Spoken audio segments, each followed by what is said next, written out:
But pivoting back to what's happening between the trade war between the U.S. and China, Heidi, $550 billion all told is what Donald Trump is talking about here. I want to get your initial reaction to this.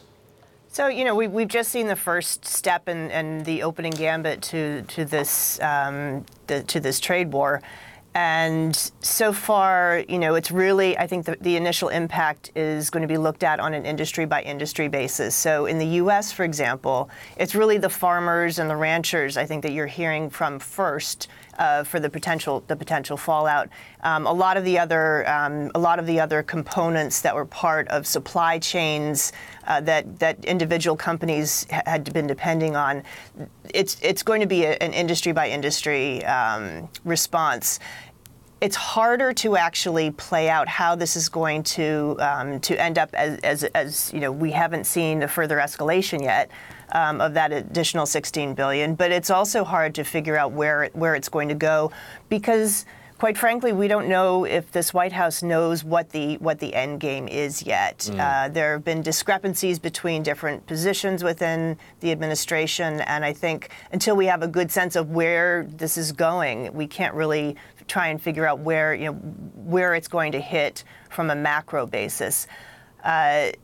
My guess is that the biggest longer-term hit is going to be general uncertainty. So investment, confidence in markets, it's a general uncertainty about where this is going to end up going and who might be next. Heidi, for our viewers, I want to put this into context in terms of the U.S.-China trade difference. The blue line here, this is in your GTV terminal, by the way. The blue bar here is $506 billion. This is the total for China's annual goods exported to the U.S. Of course, if the 550 actually came to fruition, that would be more than this here. Heidi, just now we were talking to Tom McKenzie, our correspondent in Beijing, and he was saying that Bloomberg Economics says that if there's a 10% tariff across all countries and they respond, that economists actually think that there would be a 0.8 percentage point hit to GDP. What do you think about that? Do you have any calculations yourself? So again, this is on the agenda of the Fed to pay attention to. This is this certainly has the attention of U.S. companies, and it has I don't know if we're really able to at this stage in the game come up with what the macro implications are for a trade war that hasn't escalated to where the president said he could take it. Heidi, we see, of course, the trade war as a headline risk, but in China as well, we see these simmering tensions when it comes to the credit side as well. This debt situation that seems to be getting worse. Just learning more about corporate defaults that continue to be piling up in the country.